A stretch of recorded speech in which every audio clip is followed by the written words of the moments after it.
নমস্কার, আমি সৃজা। দিল্লির যন্তর মন্তরের পরিস্থিতি দিনে দিনে যে অগ্নিগর্ভ হচ্ছে সেটা আর নতুন করে বলার অপেক্ষা রাখে না। আপনারা সকলেই দেখতে পাচ্ছেন সেখানকার পরিস্থিতি। প্রতিদিন লাখো লাখো মানুষ যোগদান করছেন। শুধুমাত্র দিল্লির নয়, গোটা ভারতবর্ষ এমনকি বিদেশ থেকেও মানুষজন আসছেন এবং সিজেপির এই যে আন্দোলন তারা শুরু করেছিল সেই আন্দোলনকে সমর্থন জানাচ্ছে। এখন এই আন্দোলন আর শুধুমাত্র বেকার ছাত্র যুবদের আন্দোলনে সীমাবদ্ধ নেই। ইতিমধ্যেই সেখানে যোগদান করেছে কৃষকরা। তার সঙ্গে শ্রমিকরা যে প্রথম দিন থেকে এই আন্দোলনের সঙ্গে ছিল তার প্রমাণ হচ্ছে এই সিজেপির যেদিন সংসদ অভিযান ছিল সেই সংসদ অভিযানের মিছিলে আমরা সুরাটের শ্রমিকদের ওই মিছিলে অংশগ্রহণ করতে দেখেছি। অর্থাৎ এই যে আন্দোলন ছাত্র যুবরা শুরু করেছিল, বেকারত্বের জ্বালা থেকে শুরু করেছিল, শিক্ষা ব্যবস্থার এই অধঃপতনের কারণে শুরু করেছিল, সেই আন্দোলন এই মুহূর্তে দাঁড়িয়ে বৃহত্তর শ্রেণী সংগ্রামে পরিণত হয়েছে। আর এই শ্রেণী সংগ্রাম আমাদেরকে মনে করাচ্ছে 1857 সিপাহী বিদ্রোহের কথা।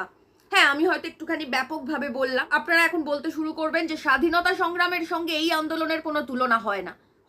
আমিও জানি স্বাধীনতা সংগ্রামের সঙ্গে এই আন্দোলনের তুলনা হয় না, কিন্তু আমাদের মাথায় রাখতে হবে যে অগ্নিগর্ভ পরিস্থিতির সূচনা বারবার ভারতবর্ষে হয়েছে দিল্লি থেকে। কারণ সিপাহী বিদ্রোহ ব্রিটিশদের বিরুদ্ধে প্রথম বড় আন্দোলন যা সিপাহীরা শুরু করেছিল, এবং সেই আন্দোলনের রেস ধরেই কিন্তু আমরা বলতে পারি পরবর্তীতে আমাদের ভারতবর্ষ স্বাধীন হয়েছে। ঠিক একই রকম ভাবে সেই দিল্লির যন্তর মন্তরে এই মুহূর্তে যে অগ্নিগর্ভ পরিস্থিতি, সেই অগ্নিগর্ভ পরিস্থিতির জেরেই যে মোদিজির আচ্ছে দিন আসতে চলেছে এ বিষয়ে আমরা নিশ্চিত হতে পারি। হ্যাঁ, এখন আপনারা বলবেন যে এই আন্দোলন দুদিনে থেমে যাবে, আর কিছু হবে না, মানুষ এসব ভুলে যাবে। এসব মানুষ আমাদেরকে বলেছিলেন যখন আমরা আরজি কর আন্দোলনকে মমতার রাজত্বের কফিনের শেষ পেরেক বলেছিলাম। তখন অনেকে আমাদের বিরুদ্ধে কথা বলেছিলেন, বিশেষ করে তৃণমূলীরা তো বলেই ছিলেন যে এইসব কিচ্ছু হবে না, মানুষ দুদিন পর সব ভুলে যাবে। এবং তারপর যখন এই আরজি কর আন্দোলন চলাকালীনই পরবর্তীতে 6টা আসনে উপনির্বাচন হয়েছিল, নিশ্চয়ই আপনাদের মনে থাকবে 2024-এর ঘটনা। তখন সেই 6টা আসনেই জিতেছিলেন মমতা বন্দ্যোপাধ্যায়। আর তারপরেই তৃণমূলীরা আরো অনেক বেশি উচ্ছ্বাস শুরু করেছিল এটা বলে যে আরজি কর আন্দোলনের কোনো প্রভাব মমতা ব্যানার্জির শাসন ব্যবস্থার মধ্যে পড়েইনি।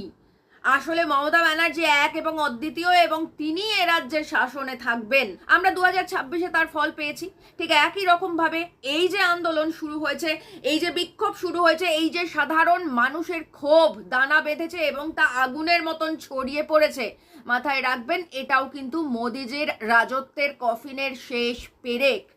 যারা এখনো পর্যন্ত মনে করছেন মোদিজি তো বিশাল পাওয়ারে রয়েছেন, বিশাল ভোট পেয়েছেন, এ রাজ্যে সবে এসেছেন 208টা সিট নিয়ে, এখনো পর্যন্ত যদি উপনির্বাচন হয় তাহলে বিজেপি জিতবে, তাদেরকে একটুখানি মনে করিয়ে দিই। এই যে এক্ষুনি আমি মমতা ব্যানার্জির কথা বললাম, উনিও ভেবেছিলেন যে উনি সারা জীবন এ রাজ্যে ক্ষমতায় থাকবেন এবং আরজি কর আন্দোলন কোনো প্রভাব ফেলতে পারবে না। বিশেষ করে যখন 6টা জিতে গেল উপনির্বাচনে, তখন তো তৃণমূলীরা ভেবেই নিয়েছিল মমতা ব্যানার্জিকে এ রাজ্য থেকে আর কেউ কোনোদিন উৎখাত করতে পারবে না। কিন্তু তার পরিণাম আমরা 2026-এ দেখে নিয়েছি।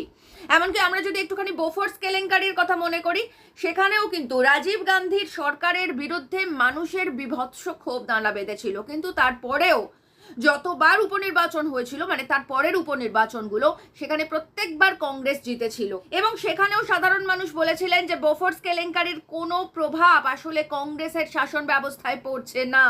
কিন্তু তারপর আমরা কি দেখলাম? আমরা দেখলাম যে অত বড় ম্যান্ডেট নিয়ে আসা একটা সরকার ঝুপ করে পড়ে গেল। এমনকি অত বড় একটা কৃষক আন্দোলনের পর যখন উত্তরপ্রদেশে বিজেপি আবার ক্ষমতায় এলো, তখনও মানুষ বলল এত বড় কৃষক আন্দোলনের কোনো প্রভাবই আসলে পড়লো না, উত্তরপ্রদেশে বিজেপি ক্ষমতায় চলে এলো। কিন্তু 2024 উত্তরপ্রদেশ বিজেপিকে সঠিক জবাব দিয়েছে। যে অযোধ্যাকে কেন্দ্র করে, যে রাম মন্দিরকে অস্ত্র করে বুক বাজিয়ে মোদিজি বলেছিল আবকি বার 400 পার, সেই রাম মন্দিরকে কেন্দ্র করেই সব থেকে বেশি ভরাডুবি হয়েছে 2024-এ, সে আমরা জানি। তো একই রকম ভাবে ছবিটা এরকমই হয়, কারণ আন্দোলনের ফসল আসলে ওই 2 মিনিটের ম্যাগি নুডলস নয়। আন্দোলনের ফসল ঘরে তুলতে সময় লাগে। সিজেপির যে আন্দোলন রয়েছে, এই আন্দোলন যে তুষের আগুনের মতন ধিকি ধিকি জ্বলতে জ্বলতে এই মুহূর্তে গোটা দেশ জুড়ে ব্যাপকতর আকার নিয়েছে এবং অনেক ক্ষেত্রে সেটা বিদেশেও ব্যাপকতর আকার নিয়েছে, সেটা আমরা এই মুহূর্তে চোখের সামনে দেখতে পাচ্ছি। আর সেই কারণের জন্যই এই আন্দোলন আমাদেরকে সিপাহী বিদ্রোহের কথা মনে করাচ্ছে।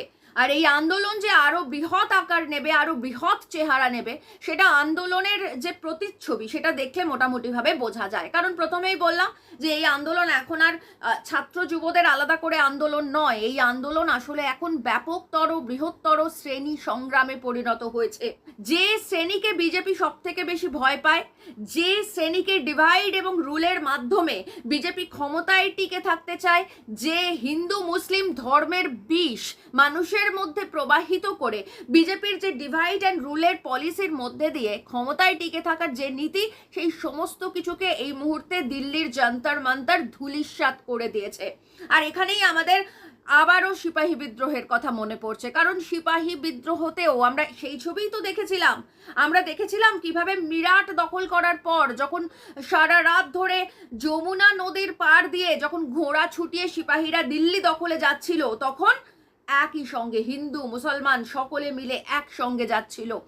সেখান থেকে ধ্বনি উঠছিল হর হর মহাদেব, তখন হিন্দু মুসলমান সকলে বলছিল হর হর মহাদেব। সেখান থেকে ধ্বনি উঠছিল আল্লাহু আকবার, হিন্দু মুসলমান সকলে বলছিল আল্লাহু আকবার। এসব চিত্র আমরা পড়েছি, আমরা জেনেছি। এসব মনে করলে আমাদের গায়ে কাঁটা দেয়। হ্যাঁ, সেই সময় শিখরা ছিলেন না, কারণ সিপাহী বিদ্রোহে শিখরা সেই আন্দোলনে যোগদান করেননি। কিন্তু সেই যোগদান না করার যে ফাঁক, তা পরবর্তীতে কৃষক আন্দোলনের মধ্যে দিয়ে পুষিয়ে দিয়েছিলেন। আমরা জানি কৃষকরা যখন দিল্লির প্রান্তরে আসছিলেন, ট্রাক্টরে আসছিলেন কৃষক আন্দোলনে যোগদান করতে, তখনও কিন্তু সেই একই রকম ভাবে হর হর মহাদেব, আল্লাহু আকবার এবং জো বলে সো নিহাল সত শ্রী আকাল এই ধ্বনিতে মুখরিত হয়ে গিয়েছিল গোটা দিল্লি। এমনকি মঞ্চে যখন কৃষক নেতারা বক্তব্য রাখছেন, তখনও কিন্তু আমরা দেখেছি যে কৃষক নেতা যখন মঞ্চে দাঁড়িয়ে বলছেন হর হর মহাদেব, তখন মঞ্চের নিচে দাঁড়িয়ে সমস্ত কৃষক হিন্দু মুসলিম শিখ ইসাই সকলে বলছেন যে হর হর মহাদেব। যখন বলছেন আল্লাহু আকবার, তখন হিন্দু মুসলিম শিখ ইসাই সকলে বলছেন আল্লাহু আকবার। যখন বলছেন জো বলে সো নিহাল, তখন মঞ্চের নিচে দাঁড়িয়ে সমস্ত কৃষক হিন্দু মুসলিম শিখ ইসাই সকলে বলছেন সত শ্রী আকাল। এই আমাদের ভারতবর্ষ, এই ভারতবর্ষের সোশ্যাল ফেব্রিককে নষ্ট করে, মানুষে মানুষে বিভাজন করে, ধর্মের বিষ ছড়িয়ে, হিন্দুত্ববাদের টনিক গিলিয়ে কিছুদিনের জন্য কিছু মানুষকে বোকা বানিয়ে রাখা যায়, ভুলিয়ে রাখা যায়। কিন্তু মোদি সাহেব বুঝতে পারেননি যে এই হিন্দুত্ববাদে অনেককে বমি করে উগড়ে দিয়ে মানুষ জোট বাঁধবে। মানুষ ভারতবর্ষের যে সোশ্যাল ফেব্রিক, যে হিন্দু মুসলিম ভাইচারা, সেটাকে আবার এক করে আবারও শ্রেণী সংগ্রামে নামবে। আর সেই শ্রেণী সংগ্রাম এই মুহূর্তে চলছে। এই বৃহত্তর শ্রেণী সংগ্রামে গোটা দেশ তথা গোটা পৃথিবী যোগদান করছে। এবং তার থেকেও যেটা গুরুত্বপূর্ণ, সেটা হচ্ছে এই আন্দোলনকে দমন করতে গিয়ে মোদির পুলিশ, মোদির আর্মি যেভাবে সন্ত্রাসবাদীদের মতন আচরণ করেছে দেশের মানুষের সঙ্গে, লাঠিচার্জ, গুলি বারুদ, কামান তো ছেড়েই দিলাম, প্যালেট গান পর্যন্ত ছোঁড়া হয়েছে, যা সন্ত্রাসবাদীদের বিরুদ্ধে ছোঁড়া হয়। এর মূল্য কিন্তু মোদিকে আগামী দিনে চোকাতে হবে। এই মুহূর্তে দাঁড়িয়ে এই কোয়েশ্চেন পেপার লিক এবং ধর্মেন্দ্র প্রধানের পদত্যাগকে কেন্দ্র করে গোটা দেশের তথা গোটা পৃথিবীর যে অগ্নিগর্ভ পরিস্থিতি, তাতে মনে হচ্ছে মোদিজির अच्छे দিন এসে গেছে।